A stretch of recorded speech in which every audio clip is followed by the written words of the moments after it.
On the surface, repeated fights may look like arguments about chores, money, parenting, or schedules.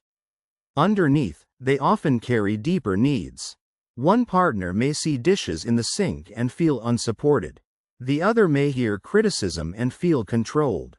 The topic keeps changing, but the emotional pattern stays the same. That is why the couple can argue about small things and still feel as if something much bigger is at stake. Notice the pattern becomes predictable first. Couples can enter the same roles automatically. Case: one pursues, one withdraws, then both feel misunderstood. The cycle is the enemy. The longer the issue is ignored, the fewer good options remain. Tone, timing, or facial expression can activate old defenses. A sigh before dinner starts the whole script. Small cues can carry history. The behavior makes more sense when the short-term relief and long-term cost are separated. Notice content and process differ first. What partners fight about is content. How they fight is process. Notice this. Money may be the topic, but interruption is the damage. Fix the process first. The cause is not mysterious. Repeat fights often continue because the surface topic hides the same unmet need or protection strategy. The behavior makes more sense when the short-term relief and long-term cost are separated. Concrete case. Last year's betrayal appears inside today's small disagreement. Repair cannot be skipped. Both partners protect themselves. Anger, silence, sarcasm, or logic can be defense strategies. Understand protection without excusing harm. The main force is clear. Repeat fights often continue because the surface topic hides the same unmet need or protection strategy. Postponing the check can make the eventual fix harder. The issue begins with timing can doom talks. In practice, starting a budget fight at midnight rarely works. The pressure comes from surface topics, deeper needs, defense, shutdown, and repair failure. Missing that link makes the outcome look random. The behavior makes more sense when the short-term relief and long-term cost are separated. Needs are often poorly stated. Criticism may hide a request for help or reassurance. Picture: you never listen may mean I want to matter to you.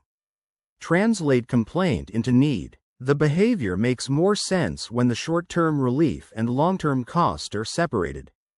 Winning keeps the fight alive. Proving a point can destroy safety. Version: a partner wins the argument but loses warmth for days. Connection beats courtroom logic. The idea now has a practical setting. The first clue is apology without change fails. Saying sorry repeatedly without different behavior breeds cynicism. Common case: the same promise after every fight stops working. The specific clue is a fight about dishes that is really about feeling unsupported, which points back to surface topics, deeper needs, defense, shutdown, and repair failure. The more one leaves, the more the other pushes. Concrete case: silence and pressure feed each other. Both moves need adjustment. The pressure shows up when silence and pressure feed each other. The behavior makes more sense when the short-term relief and long-term cost are separated. When the body is overwhelmed, reasoning drops. Example: a partner cannot hear nuance while heart rate is high. In practice, a partner cannot hear nuance while heart rate is high. The most useful evidence is often ordinary: chores argument, money stress, and whether the same signal appears again. Repair attempts matter is often the first practical obstacle. Small softening gestures can stop escalation. Common case: saying "wait, I am getting defensive" can save the talk. Notice bids for peace. The basic driver is this. Repeat fights often continue because the surface topic hides the same unmet need or protection strategy. What makes the topic useful is the connection between money stress and the decision that follows. No name-calling, no threats, and one issue at a time creates safety. Boundaries make honesty possible. The system works this way. Repeat fights often continue because the surface topic hides the same unmet need or protection strategy. The real-world clue is boundaries make honesty possible. It shows why repeated fights usually hide the same unresolved need or threat under different topics. A practical check is unspoken loneliness, then old resentment. Together they show whether the response matches the real cause.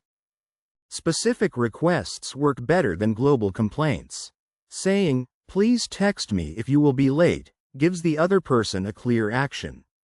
Saying, "You are selfish," usually invites defense. Observable requests make repair easier because both people know what would actually change next time. Repeat fights often soften when the complaint turns into a clear need, a specific request, and a repair attempt that both people can recognize. Couples can often map the fight as a cycle instead of treating each argument as brand new. One partner criticizes, the other withdraws, the first feels abandoned, and the second feels attacked.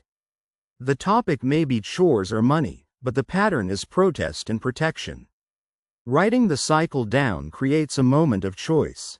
The couple can interrupt the first defensive move instead of waiting until both people are already hurt and locked into the old script. Help may be needed. Repeated fights with contempt, fear, or shutdown may need professional support. Real case. A third party can slow the cycle. Support is not failure. The moving part is simple. Repeat fights often continue because the surface topic hides the same unmet need or protection strategy.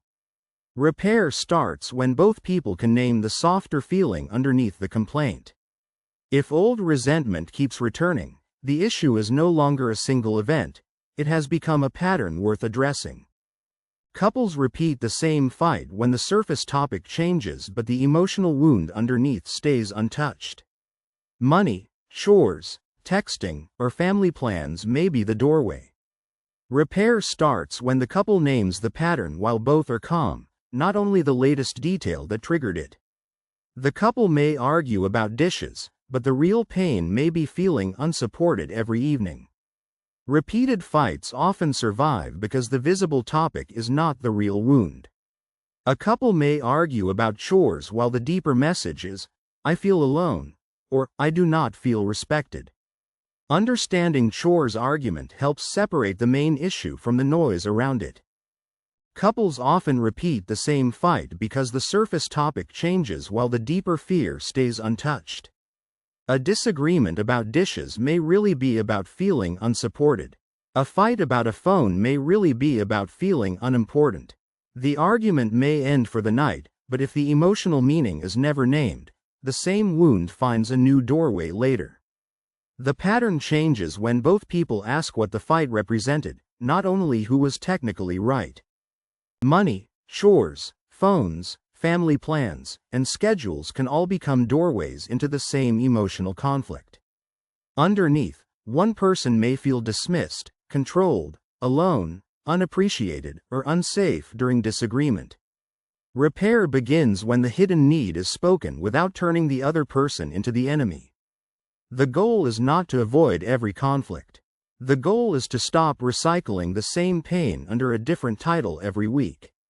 A couple makes progress when the repeated fight becomes a shared pattern to understand, not another courtroom where both people argue their case. Even one calmer conversation after the argument can reveal what both people were really trying to protect.